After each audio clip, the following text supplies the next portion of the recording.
നാളത്തെ ഒരു എക്സ്പീരിയൻസ് അല്ലെങ്കിൽ ആ ഒരു അറിവിൽ നിന്ന് ചോദിക്കുകയാണ്. ഒരുപാട് പേര് ചോദിച്ചിട്ടുള്ള കാര്യമാണ്. ഞങ്ങളുടെ ഇന്ന വീട്ടിലേക്ക് മാറിയപ്പോൾ ഞങ്ങൾക്ക് ഒരുപാട് പ്രശ്നങ്ങൾ വന്നിട്ടുണ്ട്. അതായത് ആരോഗ്യ പ്രശ്നങ്ങൾ, സാമ്പത്തിക നഷ്ടങ്ങൾ, അല്ലെങ്കിൽ വീട്ടിലുള്ളവർ ആരെങ്കിലും അസുഖം വന്ന് മരിച്ചു പോവുക, അല്ലെങ്കിൽ പിടിച്ചു നിൽക്കാൻ പറ്റാത്ത രീതിയിലുള്ള പ്രയാസങ്ങൾ സംഭവിച്ചിട്ടുണ്ട്. അങ്ങനെ നോക്കുമ്പോൾ വരുത്തുപോക്ക് അല്ലെങ്കിൽ വാസ്തു പ്രശ്നങ്ങൾ അങ്ങനെയൊക്കെ കണ്ടിട്ടുണ്ട്.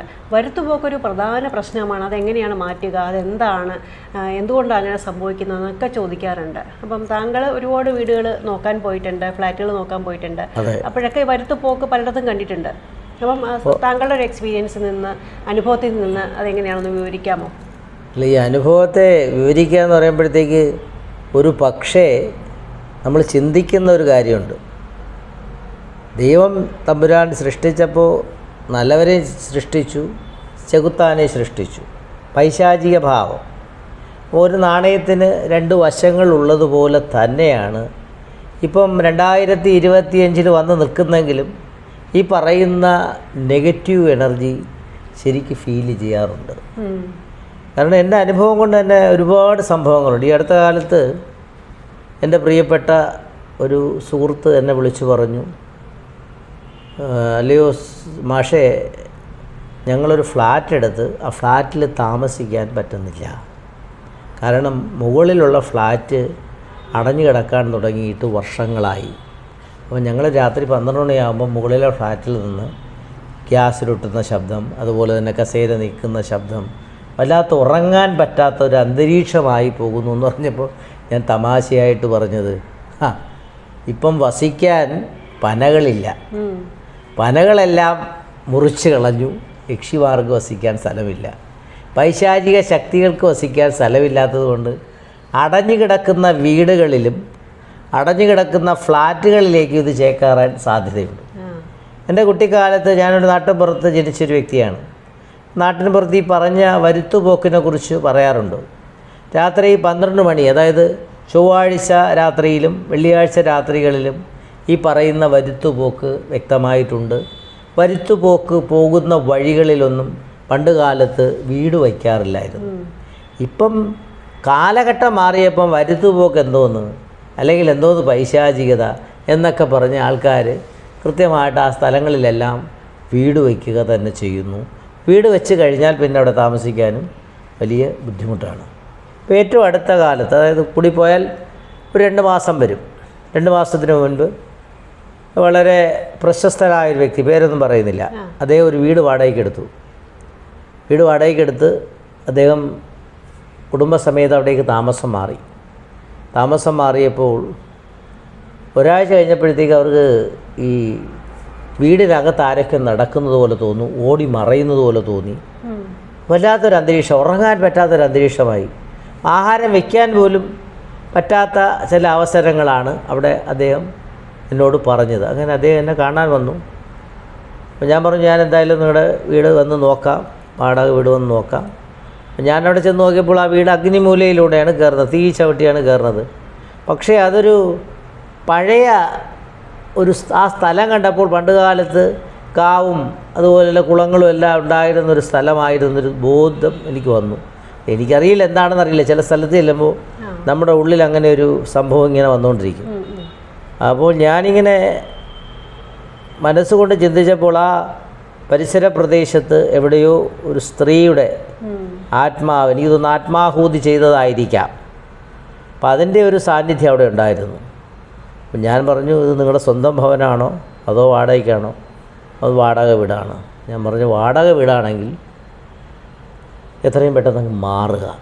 നമ്മുടെ സ്വന്തം ഭവനമാണെങ്കിൽ ഇവിടെ അഹോരഹോമം, മഹാസുദർശന ഹോമമൊക്കെ നടത്തണം. ഈ പറയുന്ന നെഗറ്റീവ് എനർജിയൊക്കെ മാറിപ്പോകുന്നതിന് ഈ പറയുന്ന ഹോമങ്ങൾ നല്ലതാണ്, അല്ലെങ്കിൽ നിങ്ങൾ മാറാൻ പറയും. അങ്ങനെ അവർ ഉടനെ തന്നെ വേറെ വീട് അന്വേഷിച്ചു മാറി. അപ്പോൾ മാറിയതിന് ശേഷം ഈ അടുത്ത കാലത്ത് തന്നെ കാണാൻ വന്നപ്പോഴത്തേക്ക് ഇപ്പോൾ താമസിക്കുന്ന വീട്ടിലെ പ്രശ്നമൊന്നുമില്ല. ഇതിനിടയ്ക്ക് ഞാൻ ഈ സ്ഥലത്ത്, നമ്മൾ പോകുന്നൊരു സ്ഥലത്തൊരു ജിജ്ഞാസ തോന്നും, എന്താണ് അങ്ങനെ വരാൻ സംഭവിക്കുന്നത്. ഞാനങ്ങനെ വേറെ ഒരു വഴിയിലൂടെ ഞാനിങ്ങനെ അന്വേഷിച്ചപ്പോൾ ഈ പറയുന്ന സ്ഥലത്ത് ഒരു സ്ത്രീ മണ്ണെണ്ണ ഒഴിച്ച് ആത്മഹത്യ ചെയ്തതാണ്. ആ സ്ഥലത്ത് പിന്നീടാണ് ആ വീട് അവിടെ വരുന്നത്. വേറെ പാർട്ടി വാങ്ങിച്ച് അങ്ങനെ വീട് വന്നു. അപ്പോൾ അതുപോലെ തന്നെ വേറൊരു സ്ഥലത്ത് ഞാനൊരു പൂജയ്ക്ക് പോകുമ്പം അവിടെ ഒരു അമ്മയും മകളും ആത്മഹത്യ ചെയ്ത സ്ഥലമായിരുന്നു. അപ്പം പെട്ടെന്ന് കിട്ടിയത് കൊണ്ട് അതൊക്കെ പുള്ളി വീടൊക്കെ വെച്ച് അങ്ങനെ ബാലകാച്ച കഴിഞ്ഞു. ബാലകാച്ചിന് പൂജയൊക്കെ ചെയ്ത് കഴിഞ്ഞ ആ രാത്രിയിൽ, പൂജാരി ഞാനായിരുന്നു, ആ രാത്രിയിൽ ഈ പറയുന്ന വൈശാചിക ശക്തിയാകാം എനിക്കും പണിയാണ്. അപ്പോൾ എനിക്കൊരു ആക്സിഡൻറ്റ് പറ്റി എൻ്റെ കാല് ഒടിഞ്ഞു. അപ്പം അതുകൊണ്ട് ഇതൊക്കെ കൈകാര്യം ചെയ്യുമ്പോൾ വളരെ സൂക്ഷിച്ച് കൈകാര്യം ചെയ്തില്ലെങ്കിൽ നമുക്ക് വരെ ആപത്തുണ്ടാക്കുന്ന സംഭവങ്ങളാണ്. അപ്പം അതുപോലെ വേറൊരു സംഭവം എന്ന് വെച്ചാൽ, എൻ്റെ നാട്ടിൻ പുറത്ത് ഒരു കുറേ വർഷങ്ങൾക്ക് മുമ്പ്, എൻ്റെ നാടെന്ന് പറഞ്ഞാൽ ഞാൻ ഇപ്പോൾ തിരുവനന്തപുരത്ത് തന്നെയാണെങ്കിൽ ഞാൻ കൊല്ലത്ത് തന്നെ. കൊല്ലത്ത് ഡീസൻറ്റ് മുക്ക് എന്ന് പറയും. ആ ഡീസൻറ്റ് മുക്കിൽ നിന്ന് ഞങ്ങളുടെ വീട്ടിലേക്ക് പോകാൻ കുറേ ദൂരമുണ്ട്. ഒരു 5 കിലോമീറ്ററിനകത്ത് സഞ്ചരിക്കണം. അവിടെ ഒരു കല്യാണ കാര്യത്തിനായിട്ട് കല്യാണം നടക്കുക. അപ്പോൾ കല്യാണം നടക്കുമ്പോൾ പണ്ട് കാലത്ത് ദേഹദണ്ഡം നടത്തുന്നത് നമ്മളാണ്, വീട്ടുകാരാണ്. എല്ലാവരും കൂടി ചേർന്നാണ് സദ്യയൊക്കെ ഒരുക്കുന്നത്. അപ്പോൾ ഈ സദ്യയൊക്കെ ഒരുക്കുന്ന ഈ സമയത്ത് ഞാൻ രാത്രി ഒരു 8:30 മണിക്ക് ഇവിടുന്ന് തിരുവനന്തപുരത്ത് പോയി കൊല്ലത്ത് റെയിൽവേ സ്റ്റേഷനവിടെ ഇറങ്ങി. അവിടെ നിന്ന് ലാസ്റ്റ് ബസ്സിൽ കൊല്ലം കല്ലട ബസ് ഇറങ്ങി ഡീസൻറ്റൊക്കെ ഇറങ്ങിയ മണി 11:30 കഴിഞ്ഞു. അപ്പോൾ ഞാൻ കുറേ നേരം അവിടെ നിന്ന് ആരെയും കാണാനൊന്നുമില്ല. ഏകദേശം ഒരു 12 മണിയായപ്പോഴാണ് ഞാൻ പതുക്കെ നടന്നു തുടങ്ങിയത്. അപ്പോൾ നല്ല നിലാവുള്ളൊരു രാത്രിയായിരുന്നു. അപ്പോൾ ഇത് പറയുമ്പോൾ ആളുകൾക്ക് വിശ്വസിക്കത്തില്ല, ഇതൊക്കെ ചുമ്മാ പറയുന്നതെന്ന് പറയും. അപ്പോൾ എൻ്റെ വിശ്വാസമായിരിക്കാം, അല്ലെങ്കിൽ ഞാൻ കണ്ട കാഴ്ചയായിരിക്കാം. ഞാനെന്തായാലും പോകുന്ന വഴിയിൽ റോഡിലൂടെ പോയാൽ എളുപ്പം എത്താൻ പറ്റത്തില്ല, ഒരുപാട് ദൂരം സഞ്ചരിക്കണം. പെട്ടെന്ന് നമുക്ക് എത്താവുന്നൊരു തെങ്ങും പടയുണ്ട്. തെങ്ങിൻ പടയിലൂടെ ഇറങ്ങിക്കഴിഞ്ഞാൽ നമുക്ക് പെട്ടെന്ന് വീടെത്താം, ഒരു 2 കിലോമീറ്റർ ലാഭിക്കാം.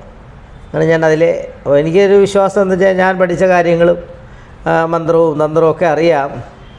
അപ്പം അപ്പൂപ്പൻ്റെ ആ ഒരു അനുഗ്രഹമൊക്കെ ഉള്ളതുകൊണ്ടും മാമൻ്റെ അനുഗ്രഹമൊക്കെ ഉള്ളതുകൊണ്ടും ഞാൻ പതുക്കെ അതിൽ തന്നെ പോയി.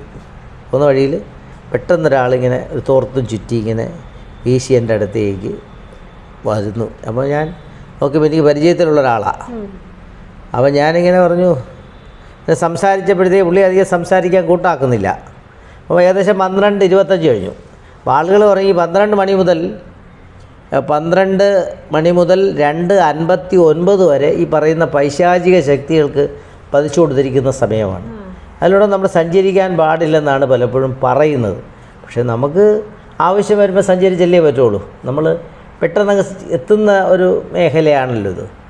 അങ്ങനെ കുറേ നേരം എൻ്റെ കൂടെ ഇങ്ങനെ വന്നിട്ട് ഞാനിങ്ങനെ പുള്ളിയുടെ കാര്യങ്ങളൊക്കെ ഞാൻ അങ്ങോട്ട് സംസാരിക്കുന്നു, പുള്ളിയൊന്നും സംസാരിക്കുന്നില്ല. ഏകദേശം ഒരു അലക്കുവള്ളത്തിൻ്റെ അവിടെ എത്തി. അപ്പോൾ അലക്കുവള്ളം കഴിഞ്ഞാൽ നമ്മുടെ കുടുംബ വീട്ടിലേക്ക് കയറാവുന്ന വഴി. അവിടെ ഒരു ബന്ധുവിൻ്റെ വീട്ടിലാണ് കല്യാണം. അപ്പോൾ കയറാൻ പോകുന്ന സമയത്ത് ഈ അലക്കുവള്ളത്തിൻ്റെ അവിടെ വരെ പുള്ളി വന്നു. എന്നിട്ട് ഞാൻ നേരെ അങ്ങ് കയറിപ്പോയി.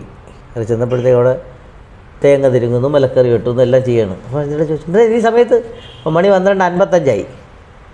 ഞാൻ പറഞ്ഞു, ഞാൻ വരുന്ന വഴിയിൽ നമ്മുടെ ഇന്നൊരാളെ കണ്ട്, ആ പുള്ളി ആ അലക്കുകുളത്തിൻ്റെ അവിടം വരെ ഉണ്ടായിരുന്നു. പെട്ടെന്ന് എല്ലാവരും ഇങ്ങനെ അത്ഭുതമായിട്ട് ചോദിക്കണേ, അലക്കുകുളത്തിനവിടെ ഇന്ന ആളാ? അയ്യോ, ഞാൻ ചെയ്താന്ത് നീ രാജ്യം വിട്ടുകൊണ്ട് നിനക്കിതൊന്നും അറിയത്തില്ലല്ലോ. പുള്ളി മരിച്ചിട്ട് 2.5 വർഷമായിരുന്നു. അത് ആ അലക്കുവെള്ളത്തിൽ വീണാണ് മരിച്ചതെന്ന് പറഞ്ഞു. അപ്പം പെട്ടെന്ന് ഞാൻ ഒന്ന് മനസ്സിലൊരു ചെട്ടലുണ്ടായാലും ആ ചെട്ടൽ പുറത്ത് കാണിക്കാൻ പറ്റില്ലല്ലോ. പെട്ടെന്ന് ഞാനിങ്ങനെ വിചാരിച്ചു, പൂർവികന്മാരുടെ കാരുണ്യം കൊണ്ടും ഞാൻ പഠിച്ച മന്ത്രതന്ത്രങ്ങൾ കൊണ്ടും ആയിരിക്കാം ഒരു പക്ഷേ എനിക്ക് അദ്ദേഹത്തെ കാണാൻ പറ്റിയതും അദ്ദേഹം എന്നെ ഉപദ്രവിക്കാതെ എന്നെ അവിടം വരെ കൊണ്ടുവന്നതും. ഇതൊക്കെ എന്തോ എൻ്റെ അപ്പൂപ്പൻ മാമനൊക്കെ ചെയ്ത ഒരു കാരുണ്യം കൊണ്ടായിരിക്കാം എന്ന് ചിന്തിച്ചു പോയി. ഇല്ല, പുള്ളിങ്ങനെ തോർത്ത് വീശിയാണ് നടക്കുന്നത്. കൂടെ നടന്നതേ ഉള്ളൂ. അപ്പം അതുപോലുള്ള അനുഭവങ്ങൾ പിന്നെയുണ്ട്. ഈ തിരുവനന്തപുരത്ത് താമസമായി പൂജയ്ക്ക് പോകുന്ന സമയത്ത് ഒരു രാത്രി 1:30 മണിക്ക് എനിക്കൊരു വർക്കല പൂജയ്ക്ക് പോകാൻ ഇറങ്ങിയപ്പോൾ ഈ പറയുന്നൊരു മോഹനമേശ്വരി എന്ന് പറഞ്ഞ് കുടപ്പനക്കുന്നിലാണ്. പുള്ളി കൊറോണ സമയത്ത് എന്താ മരിച്ച ആളാണ്. പുള്ളിയെ എനിക്ക് നേരിട്ട് കാണാൻ പറ്റിയിട്ടുണ്ട്. പിന്നീട് ആ പുള്ളി മരിച്ചെന്നുള്ളത് ഞാൻ അറിയുന്നത് കൊറോണ സമയത്ത് മരിച്ചു പോയതാണ്. അപ്പോൾ ഇങ്ങനെയുള്ള ആത്മാക്കളെക്കുറിച്ച് പറയുമ്പോൾ ഈ ആത്മാക്കൾ യഥാർത്ഥത്തിൽ കാലം തെറ്റിയ മരണമാണ്. അതുകൊണ്ടാണ് കാലം തെറ്റിയ മരണമാകുമ്പോൾ അവിടെ ഒരു ഹരിനാമകീർത്തനത്തിൽ പറയുന്നുണ്ട്, എൻ പാപമൊക്കെ അറിവാൻ ചിത്രഗുപ്തനുടെ സമ്പൂർണ്ണ ലിഖിത ഗിരം കേട്ടു ധർമ്മപതി എൻ പക്കലുള്ള ദുരിതം പാർത്തു കാണുമളവ് അമ്പൂരുഹാഷ ഹരിനാരായണായ നമ. ചിത്രഗുപ്തനൊരു കണക്കുണ്ട്. ആ കണക്കിൻ്റെ സമയത്ത് നമുക്ക് അങ്ങോട്ട് കയറി ചെല്ലാൻ പറ്റൂ. അല്ലാതെ പോകുന്ന ആത്മാക്കളൊക്കെ ഇതേ സമയത്ത് ഇവിടെ എല്ലാം കിടക്കുന്നു. അതുപോലെ തന്നെ നമ്മുടെ ഈ രാജപാത, കവടിയാർ മുതൽ വെള്ളയമ്പലം വരെയുള്ള രാജപാതയും അനുഭവങ്ങളുടെ ഒരുപാട് സമ്പത്തുള്ള ഒരുപാട് ആൾക്കാരുണ്ട്. പക്ഷെ നമുക്ക് എന്തെങ്കിലും കൃത്യമായ പൂജ കാര്യങ്ങൾ ചെയ്ത മാത്രമല്ല, നമ്മൾ ഈ പോകുന്ന സമയത്ത് നമ്മുടെ ഒരു ഭഗവാന്റെ കുറിയിടുക അല്ലെങ്കിൽ കുരിശിടുക, ഇതൊക്കെ പറയുമ്പോൾ ഈ ആത്മാക്കളൊന്നും നമ്മളെ പിടികൂടത്തില്ലെന്ന്. അതുകൊണ്ട് ഏത് മതസ്ഥരായാലും അവരുടെ പ്രാർത്ഥന ഒഴുകണം. പിന്നെ അതുപോലെ തന്നെ ഞാനെപ്പോഴും ഏത് സമയത്ത് പോയാലും ഒരു കുങ്കുമം കൃത്യമായിട്ട് ഞാൻ തൊടാറുണ്ട്. അപ്പം അതിൻ്റെയൊക്കെ ഒരു ശക്തിയായിരിക്കാം ഈ പറയുന്നത്. അതിൽ വരുത്തുപോക്കെന്ന് പറയുന്ന സാധനം ഇപ്പോഴും ഉണ്ട്. പക്ഷേ ഈ വീടുകളും ഫ്ലാറ്റുകളും ഒക്കെ പൊങ്ങിയത് കൊണ്ട് പലപ്പോഴും തടസ്സമായി മാറുന്നുണ്ട്.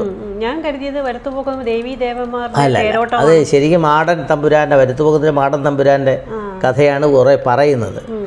മാടൻ ഈ ഒരു ക്ഷേത്രത്തിലൂടെ ഇങ്ങനെ അവൾ എത്തിച്ചേരാറുണ്ട്. ഇന്ന ക്ഷേത്രത്തിലേക്ക് എത്തിച്ചേരും. അതേങ്ങനെ സഞ്ചരിക്കുമ്പോൾ അതേ വായിൽ നിന്ന് തീപടലങ്ങൾ ഇങ്ങനെ ആകാശത്തിലേക്ക് പുറപ്പെടുവിക്കുമെന്നൊക്കെ പറഞ്ഞിട്ടുണ്ട്. കേട്ടിട്ടുള്ളതല്ല, പലരും കണ്ടിട്ടുണ്ടെന്നുള്ളതാണ് സത്യം. അപ്പോൾ എന്തൊക്കെ ആയാലും ശരി, കഴിവിൻ്റെ പരമാവധി രാത്രി 12 മണി മുതൽ 2:59 വരെയുള്ള സമയം യാത്രകൾ കഴിവിൻ്റെ പരമാവധി ഒഴിവാക്കുക. നമ്മൾ ഇപ്പോഴും ഉണ്ട്. ഏതോ വളരെ പ്രശസ്തനായ ഒരു പ്രൊഡ്യൂസറൊക്കെ വരുമ്പോഴത്തേക്ക് കാർ തിരുനെൽവേലി വരുന്ന വഴിയിലൂടെ ആരോ സഞ്ചരിക്കുന്നത് കണ്ട് ചവിട്ടിയപ്പോഴാണ് കാറ് പ്രശ്നമായിട്ട് മരണപ്പെട്ടത്.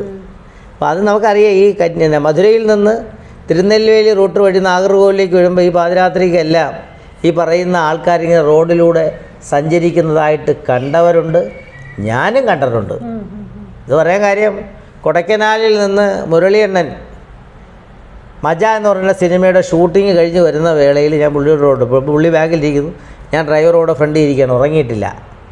അപ്പോൾ അവിടുന്ന് കൊടൈക്കനാലിൽ നിന്നുമ്പോൾ ഒരു 9:30 മണിയായപ്പോഴാണ് വിട്ടത്. അപ്പോൾ വരുന്ന വഴിയിൽ ഈ പറയുന്ന നിഴൽ ഇങ്ങനെ പാസ് ചെയ്യുന്നത് ഞാൻ എൻ്റെ കണ്ണുകൊണ്ട് കണ്ടിട്ടുണ്ട്. എന്തൊക്കെ ആയാലും ശരി, ഈ പറയുന്ന പൈശാചിക ശക്തികൾ ഇറങ്ങി സഞ്ചരിക്കുന്ന വേളയിൽ നിങ്ങൾ അത്യാവശ്യമാണെങ്കിൽ വല്ല നാമങ്ങളോ അല്ലെങ്കിൽ പറയുന്ന സംഭവങ്ങൾ ഒരു ശക്ക ധരിച്ചുകൊണ്ട് പോകാം. അപ്പം എന്ത് പറഞ്ഞാലും ദൈവികമുണ്ട്, പൈശാചികതയുണ്ട്, മാന്ത്രികമുണ്ട്, താന്ത്രികമുണ്ട്. മാന്ത്രികം ചെയ്യാതിരിക്കുക, താന്ത്രിക വിദ്യയിലൂടെ നമ്മൾ ജീവിക്കുക. മാന്ത്രികം ചെയ്യാന്ന് വെച്ചാൽ എപ്പോഴും ഒരു ശാപം ഉണ്ടാകുന്ന, മനസ്സിലായില്ലേ? അപ്പം ഈ ശാപം, യക്ഷിശാപം, ഗന്ധർവശാപമൊക്കെ പറയും. അവരെയൊക്കെ ഇങ്ങനെയുള്ള സംഭവങ്ങളുണ്ടെങ്കിൽ അവരെയൊക്കെ ഒന്ന് മാറ്റി പോയി വരാൻ പറയണം. അല്ലാതെ ഒരിക്കലും അതിനെ ഹനിക്കാനായിട്ട് ശ്രമിക്കരുത്. അത് കുടുംബത്തിന് ദോഷമായി തീരുമെന്നുള്ളതാണ് നമ്മളുടെ അനുഭവങ്ങൾ പഠിപ്പിക്കുന്നത്. എന്തൊക്കെയായാലും ശരി, ഇതെല്ലാം മാറ്റി വയ്ക്കുക, നാമം ജപിക്കുക. സഞ്ചരിക്കുമ്പോഴേക്കും ഒരു നാമമെങ്കിലും ഓം ഹ്രീം നമഃശിവായ മന്ത്രമെങ്കിലും ജപിച്ചുകൊണ്ട് പോയാൽ ഈ പറയുന്ന പൈശാചിക ശക്തി മാറും. പിന്നെ അടച്ചു കിടക്കുന്ന വീടുകളിൽ ചെയ്യേണ്ട ഒരു സംഗതി, ഒരു വലിയ പാത്രത്തിനകത്ത് കല്ലുപ്പ്, ഫ്ലാറ്റിലായാലും വീടുകളിലായാലും ഒരു പാത്രത്തിൽ കല്ലുപ്പിട്ട് വെച്ച് തുറന്നു വെച്ചിട്ട് പോവുക. എന്ന് നിങ്ങൾ പൂട്ടിയിട്ട് പോയാലും ഈ പറയുന്ന കല്ലുപ്പിൻ്റെ ഗന്ധം കൊണ്ടും അതുപോലെ കല്ലുപ്പിൽ നിന്നുണ്ടാകുന്ന ആ ഒരു ഗുണം കൊണ്ടും ഈ പറയുന്ന പൈശാചിക ശക്തികളൊന്നും നമ്മുടെ ഭവനത്തിലേക്ക് പ്രവേശിക്കുകയില്ല. ആഴ്ചയിൽ ഒരു ദിവസം കല്ലുപ്പ് വെള്ളത്തിൽ ഇത്തിരി മഞ്ഞൾപ്പൊടിയൊക്കെ ഇട്ട് വീടിന് ചുറ്റും തളിച്ചാലും അതൊരു ശുദ്ധിയായി തീരും. ബാക്ടീരിയ, വൈറസ് പോകുന്നതിനോടൊപ്പം തന്നെ ഈ പൈശാചിക ശക്തികൾ നമ്മുടെ ഗൃഹത്തിലേക്ക് പ്രവേശിക്കാതിരിക്കുക തന്നെ ചെയ്യും. എന്തൊക്കെയായാലും ശരി, ഈ പറയുന്ന 2 വിഭാഗം, ദൈവികമുണ്ട്, പൈശാചികതയുണ്ട്. അത് കണ്ടറിഞ്ഞ് മനസ്സറിഞ്ഞ് നമ്മൾ മുന്നോട്ട് പോവുക. ദൈവികം എന്ന് പറഞ്ഞാൽ ദൈവത്തിനെ നമ്മൾ പിടിച്ചു കഴിഞ്ഞാൽ ദൈവത്തിനെ പരീക്ഷിച്ചിട്ടുണ്ട്. യേശുദേവനെ പരീക്ഷിക്കാൻ ചെന്നില്ലേ ഒരു പെരുമ്പാമ്പിൻ്റെ രൂപത്തിൽ സാത്താൻ. അപ്പോൾ സാത്താനോട് പറഞ്ഞില്ലേ, സാത്താനെ നീ എൻ്റെ കർമ്മങ്ങളെക്കുറിച്ച് ചിന്തിക്കേണ്ടെന്ന് പറഞ്ഞില്ലേ? അതുപോലെ ദൈവികമായിട്ട് തന്നെ ചിന്തിക്കുക, സാത്താനെ കൂട്ടുപിടിക്കാതിരിക്കുക. അപ്പം പ്രിയപ്പെട്ട നമ്മുടെ കേൾക്കുന്നവർ, കാണുന്നവർ, ഇവർക്കെല്ലാം നന്മയുണ്ടാകട്ടെ എന്ന് പ്രാർത്ഥിക്കുന്നു. നല്ലത് വരട്ടെ. നന്ദി, നമസ്കാരം.